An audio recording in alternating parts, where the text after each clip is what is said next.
El video que están viendo en sus pantallas para muchos fue el inicio de una denuncia pública y el principio del fin para una creadora de contenido. Lo grabó cuando supo que su todavía esposo, quien era un entrenador de deportes para adolescentes, se estaba aprovechando de una de las niñas que entrenaba.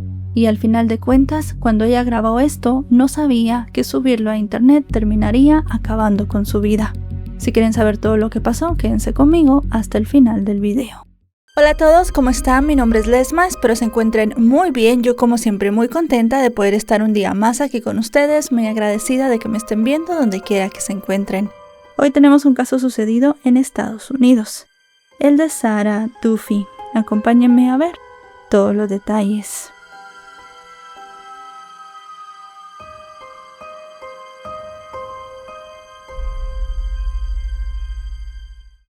Sarah Gilson nació en el año 1983 en Estados Unidos y creció rodeada de una comunidad que la describía como una chica cálida, luminosa y profundamente conectada con su fe. Vivió una infancia y una adolescencia muy tranquilas y con el paso de los años comenzó una relación con un chico llamado Lyle Landers, con quien tuvo 2 hijos. Este vínculo terminó, pero dejó como resultado una crianza compartida estable y muy respetuosa. Para quienes conocían a Sarah, era el tipo de mujer que sostenía a los demás, incluso cuando la vida se volvía difícil. La mujer vivía en un suburbio al norte de Tulsa, en Oklahoma, y trabajaba como estilista. Su salón era más que un lugar de trabajo, era un espacio de conversación, desahogo y risas, ya que Sarah escuchaba, aconsejaba y acompañaba a sus clientes. Su capacidad de conectar también se trasladó a las redes sociales.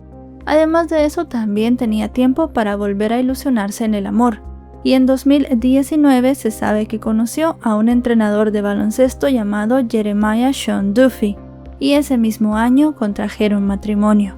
Los dos rápidamente comenzaron a subir contenido en las plataformas digitales. Ella hablaba de su vida cotidiana con humor, reflexiones y también compartía momentos con sus hijos y conversaciones espontáneas.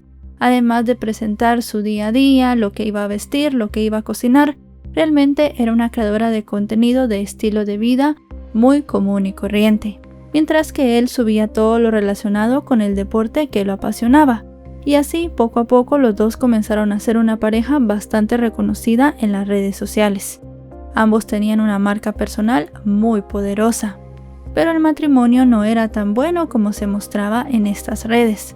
Más o menos por el año 2021 las cosas comenzaron a ponerse muy feas entre ellos, y ese año Sarah pidió una orden de alejamiento en contra de Jeremiah. Eso sí, con el paso del tiempo volvieron a arreglarse y parecía que estaban tratando de limar asperezas y poder salir adelante con sus diferencias. Pero al final de cuentas las cosas no terminaron para nada bien entre ellos.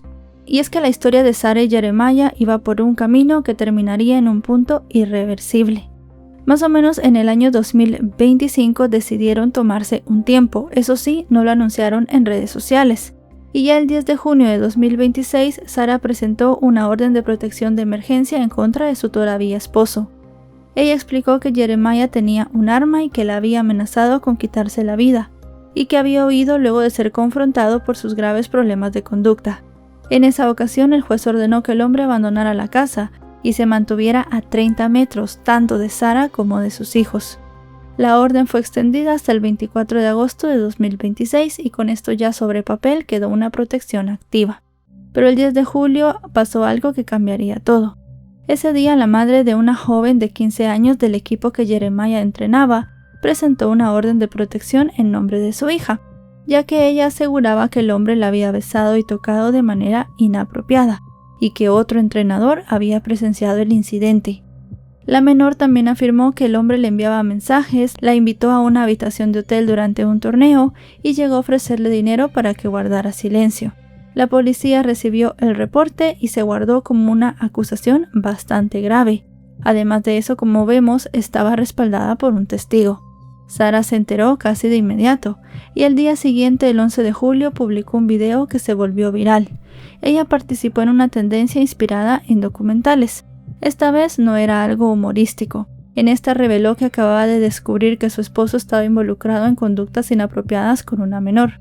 El texto que acompañaba la publicación decía textualmente lo siguiente: preparándome para cuando Netflix lance un documental sobre mi futuro ex esposo, de quien acabo de descubrir es un pedófilo.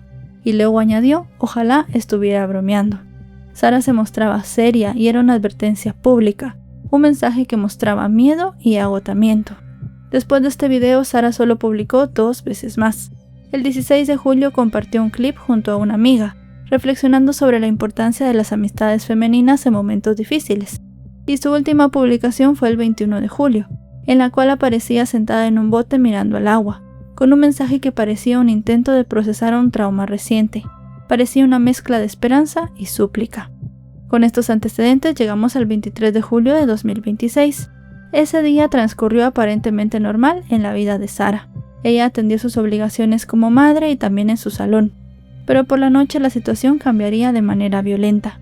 Poco después de las 11:15 de la noche, una llamada ingresó al centro de emergencias. Era el hijo menor de Sara que llamaba desde el interior de su casa. Su voz estaba temblorosa y apenas pudo explicar que algo terrible estaba ocurriendo. La operadora escuchó los gritos de una mujer y un estruendo que parecía un disparo. Luego de esto la llamada se cortó abruptamente. El niño logró salir de la casa y corrió hasta la vivienda de un vecino, y desde ese lugar realizó una segunda llamada, diciendo que su padrastro había disparado a su madre. Las autoridades se movilizaron de inmediato, y cuando los agentes entraron en la casa encontraron 2 cuerpos sin vida, el de Sara, que en ese momento tenía 43 años, y el de Jeremiah, de 48. Ambos tenían heridas de bala. El niño que había llamado estaba ileso físicamente, pero mentalmente no, porque había presenciado toda la escena.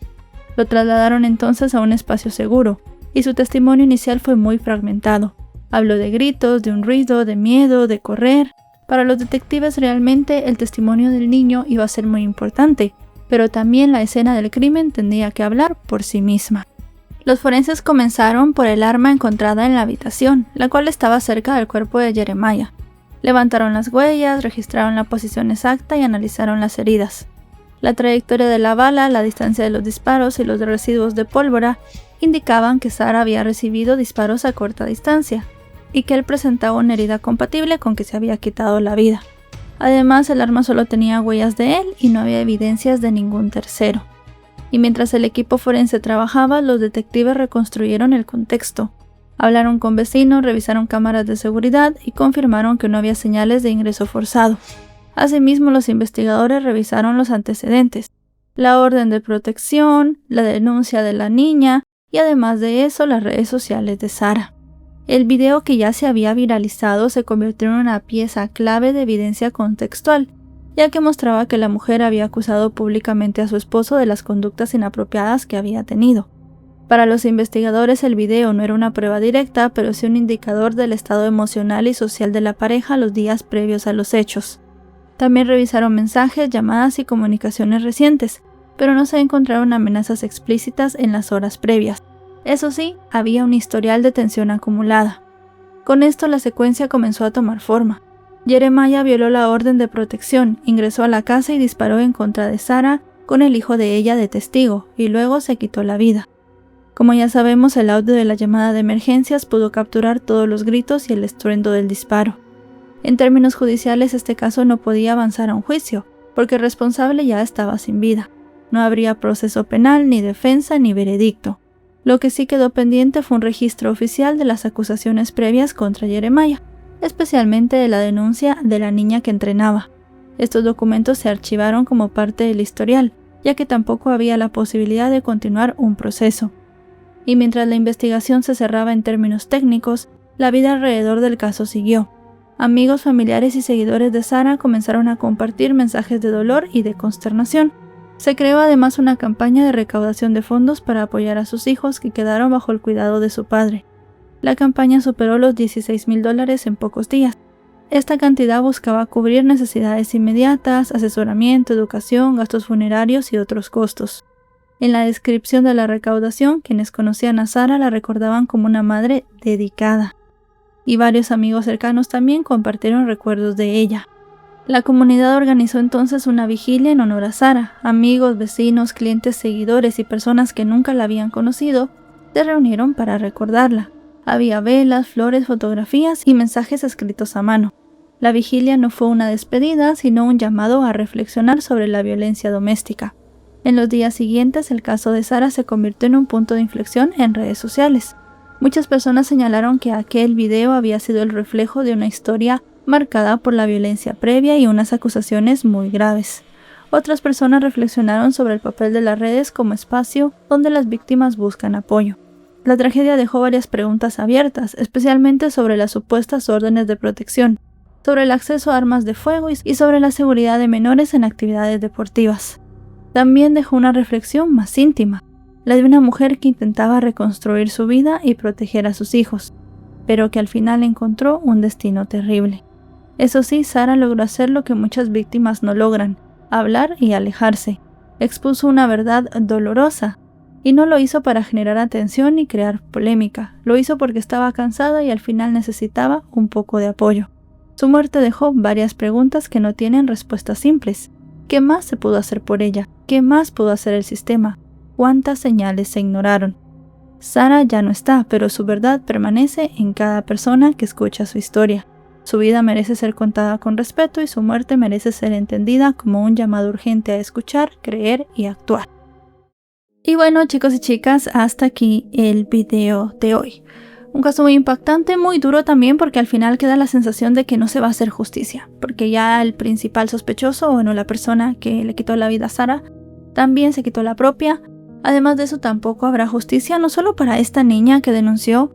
Realmente no sabemos si Jeremiah había hecho lo mismo ya con otras menores y al final no podrá responder ante la ley. Tomó una actitud bastante cobarde porque él sabía que tenía que responder ante la ley por todas estas acusaciones. Realmente también podemos pensar que le dolió muchísimo que Sara lo expusiera ante la gente, y es lo que muchas de estas personas hacen muchas veces. Se sienten mal cuando las personas a su alrededor exponen lo que son en realidad. Al final de cuentas, Jeremiah se presentaba como alguien bueno, sonriente, amable, pero en muchas ocasiones estas personas que son tan amables, que se muestran tan bien ante la sociedad, esconden secretos muy turbios y al final, cuando son expuestos, pues no pueden con esta presión y terminan haciendo este tipo de situación. Algo muy triste. Al final Sara tenía 2 hijos que se quedan sin su madre. Lo bueno es que tienen a su padre y se puede ver que tienen una gran red de apoyo que les va a ayudar a sobreponerse de toda esta situación. Más duro todavía para el hijo de Sara, que fue el que vio toda esta situación bastante lamentable. Si este video les ha parecido informativo, recuerden dejarle un me gusta, recuerden suscribirse si no lo están. Actualizo 3 o 4 veces por semana y si están suscritos les llegará una notificación cada vez que yo suba un video. Ahora sí, nos vemos hasta otro caso. Adiós.